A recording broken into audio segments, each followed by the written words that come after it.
Bonjour tout le monde, alors aujourd'hui on va faire des beignets bananes façon camerounaise, c'est la seule façon dont je sais les faire, donc je vous montre tout ça. Alors là je suis en train d'éplucher deux bananes qui sont bien sûr bien mûres, qui sont comme ça, avec des petites taches dessus, achetées dans une grande surface, que je mets dans un saladier. Ensuite la deuxième,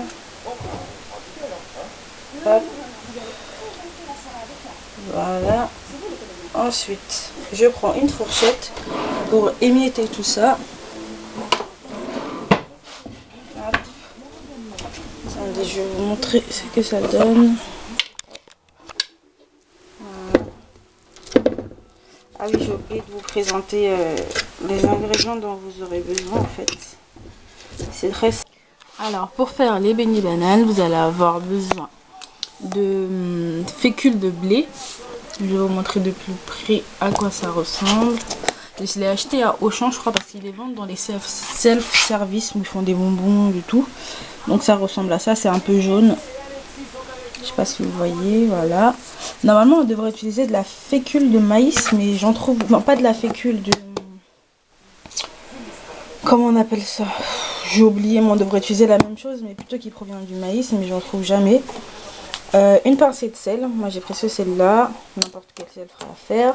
Du sucre, moi j'ai pris du sucre blanc, de levure, j'ai pris celle-là, saf levure, tout simplement parce que c'est ce qu'on utilise au Cameroun. J'ai eu un peu de mal à la trouver, mais je l'ai trouvée dans un... Je sais qu'ils en vendent dans les bazars indiens, des fois ils en ont, dans les boutiques qui vendent des produits africains entiers, voilà, les magasins exotiques. Et donc voilà, de farine, une farine toute simple correspond. Et puis normalement c'est tout. Donc on revient aux bananes écrasées. Là, elles sont écrasées, les petites bananes. J'en ai pas fait beaucoup parce qu'on est deux à la maison, donc voilà, j'en ai pas fait énormément. Et ensuite je vais mettre la farine. Donc, alors pour la farine, j'ai pris mon verre doseur. Normalement il y en a un farine, c'est par là.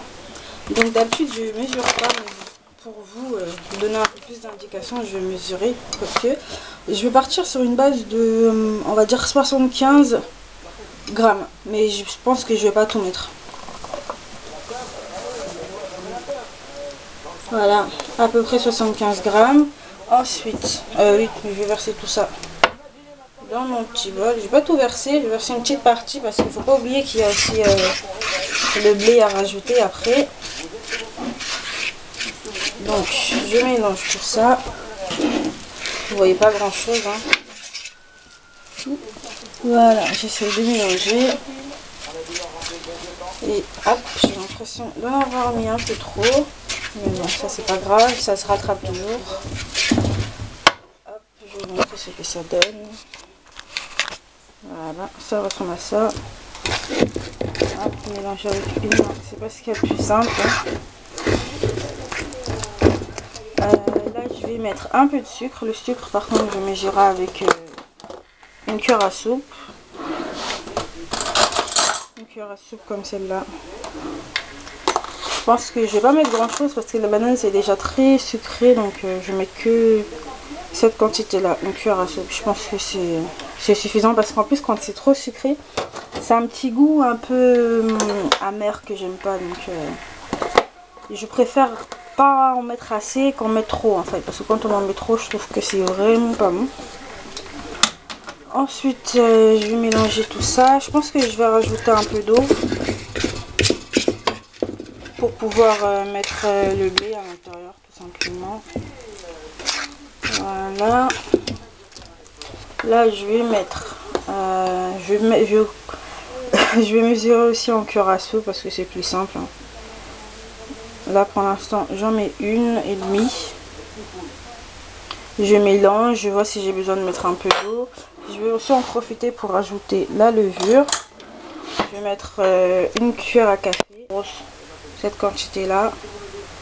Ouais, voilà, ça se présente en fait en petits granulés en fait. C'est comme ça dans la boîte. Voilà. Je mélange tout ça. C'est mieux de mélanger avec une fourchette. Après, chacun ses envies et sa façon de faire. Moi, je préfère mélanger avec une fourchette parce que ça me permet de continuer à écraser les bananes que j'ai pas forcément très bien écrasées lors, enfin tout au début. Voilà. En fait, je pense que j'aurais pas besoin de rajouter de l'eau, je suis pas sûre. Là, j'ai décidé de rajouter un peu de, comment on appelle ça, d'arôme de vanille.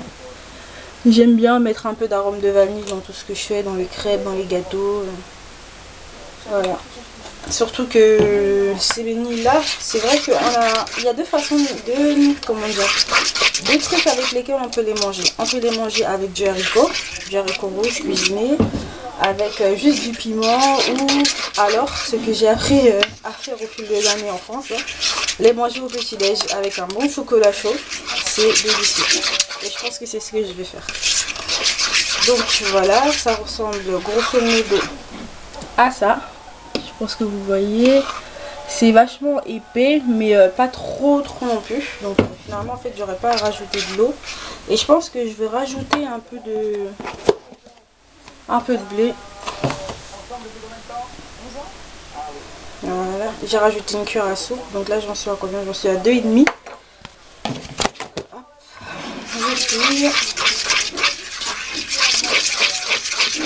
En fait, dès le début, je mets la farine et si j'ai besoin de rendre la pâte un peu plus consistante, je rajoute du blé plutôt que de rajouter de la farine. J'aime bien quand il y a du blé dedans. Je préfère le blé à la farine, on va dire. Donc voilà, je pense que là c'est bon. Donc, une fois que le mélange est réalisé, donc en fait pour la farine, j'ai oublié de vous dire, là il doit rester 25 grammes je pense. Ouais, il reste 25 grammes. Je sais pas si vous pouvez voir là.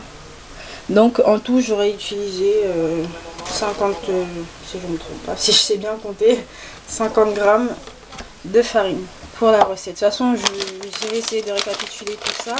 J'ai oublié la petite pincée de sel. J'en mets un peu dans ma main pour voir la quantité. Voilà, à peu près ça. Voilà. Hop. Je reprends ma fourchette et je touille.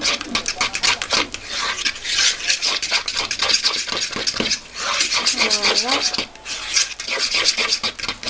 Hop. Voilà. Hop. Il faut recouvrir tout ça pour que ça puisse gonfler tranquillement. Donc je vais prendre du papier aluminium.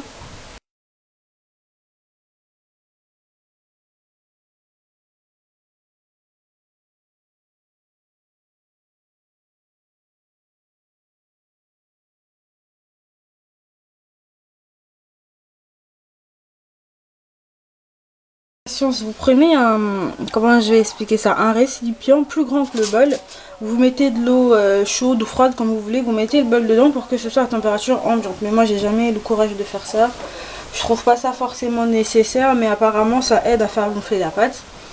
Et je recouvre d'un tissu, je sais pas pourquoi, c'est une habitude que j'ai prise de recouvrir d'un tissu. Donc je reviendrai vers vous au moment de faire frire tout ça. J'ai oublié de vous préciser un petit truc quand je cuisine, c'est une petite astuce que je vous donne. Mis à part d'ouvrir la fenêtre, bien évidemment, je vous conseille d'allumer une bougie. Une bougie avec une odeur, c'est possible, avec une senteur. Mais si c'est pas le cas, une bougie neutre fera très bien l'affaire. Moi j'ai acheté une petite bougie parfumée à la vanille chez Jiffy. Dans un gros truc comme ça, avec, j'essaie de vous montrer, avec 3 mèches. Voilà. Et ça permet en fait de réduire énormément les odeurs de nourriture, de friture et tout ça. Donc c'est mieux de l'allumer peut-être 5 minutes, 2 minutes avant. Comme ça c'est vraiment génial. Donc voilà, ce sera tout.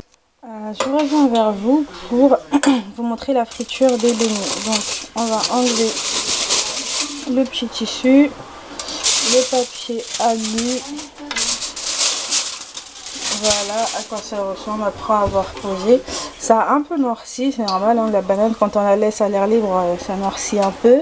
Ça n'a pas beaucoup gonflé, je trouve, mais bon, ce n'est pas dramatique.